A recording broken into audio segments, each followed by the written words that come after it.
All right. Okay, we've got it. So I'm so excited to be here with the lovely Faith Hill of Spark Escapes. Thank you for joining me on this call, Faith, and it's really, really lovely to see you. So I met Faith a few years ago when she joined my program. And so, Faith, do you want to tell us a little bit like where you are and why you seem to be sitting in the jungle and what your life is like right now, what your situation is? Yes, now I am a qualified NLP practitioner and life coach, and I left London to be able to do my coaching online from Thailand. Okay, so you're in Thailand now, right? Yeah. So I live in Thailand all year round.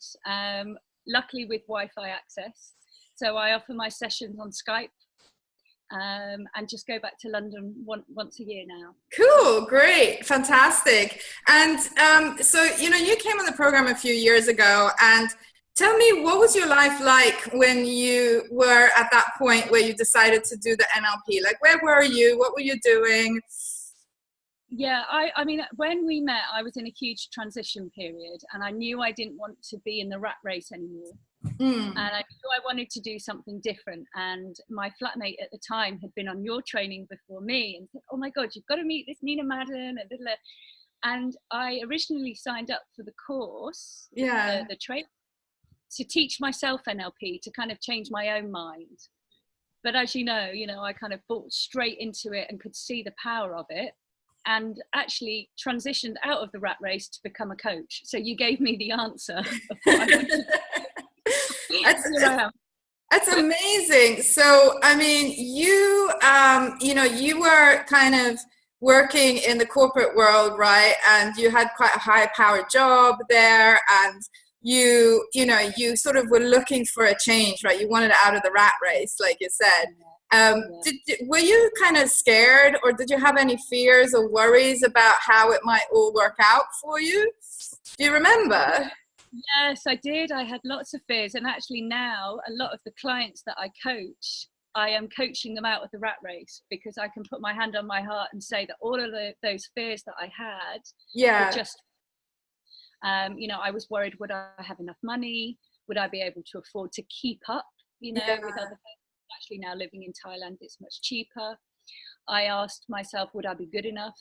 Who am I to coach other people? So all of these fears came up, but in tandem with it all, the training gave me the answers. Yeah.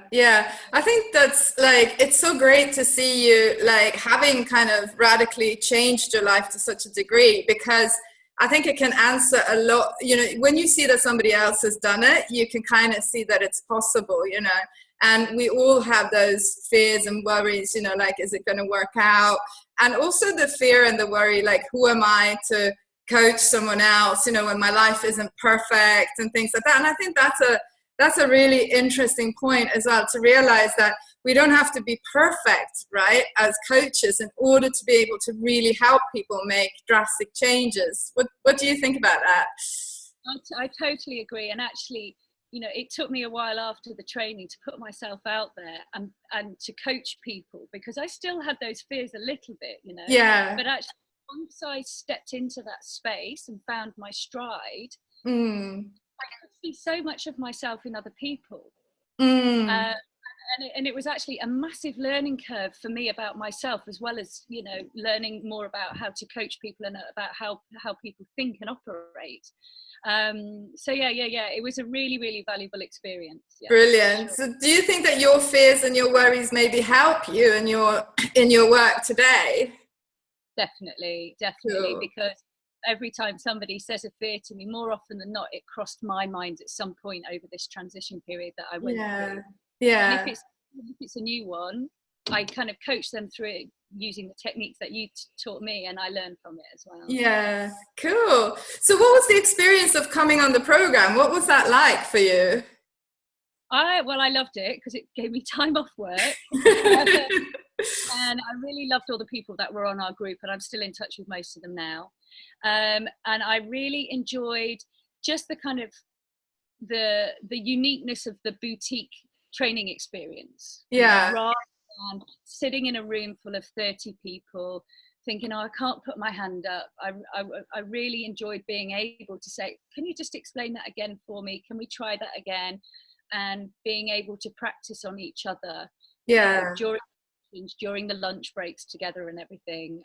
So yeah, the closeness of the group, the closeness of the training really made it for me.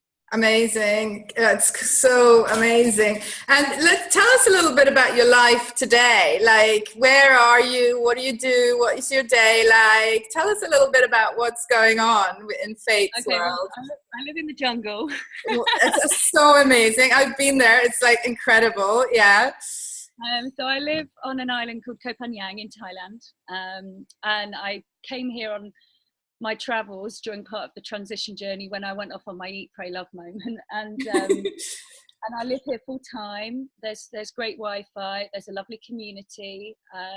Today, I spent time with my partner. I went to the beach for a couple of hours. I've come home to see you. I've got a session after this on Skype, and then I'm teaching a yoga nidra meditation this evening to the guests at the resort here. Amazing. So would you, what would you say to people who are thinking about doing something like this, but might be a bit scared or nervous about it? Bluntly, I'd say bite the bullet and just do it. Okay. From experience, I would say kind of ask yourself really what are your fears, and what is the higher intention of those fears? Because what I found is the majority of the time is we just want to feel safe. We want to have money because we want to feel safe. We don't want change because we want to feel safe. So actually digging into each of those fears and really analysing it and thinking, how can I shift my belief system on this? How can I change, the way I'm looking at this to get out of my own way? To move forward. Yeah. Brilliant. And would you recommend the program to your friends and family? As you know, I've recommended it. I know you have. You've recommended tons. I would. The Nina Madden effect. Yeah, thank you. I love that so much. So, Faith, I'm so happy that you have kind of connected with me here. And I just wanted to say to everybody that's looking and watching that Faith runs her own company called Spark Escapes, who is helping people actually quit the rat race and to leave their corporate jobs, people who want to have an alternative life and who want to live, similar lifestyle to yourself, right? So that's it, yeah. Or even you don't have to live in Thailand like me, but just breaking out of the rat race. Yeah. Doing more fulfilling, meaningful work without letting go of money. Yeah. So maintaining money and letting go of society's expectations maybe, and breaking free from that prison and that rat race. And so you can find her on Spark Escapes. I guess it's www.sparkescapes.com, right? Brilliant. Okay, thank you so much. So I'm going to stop it here and I'll get back to you soon. Okay. Good to see you.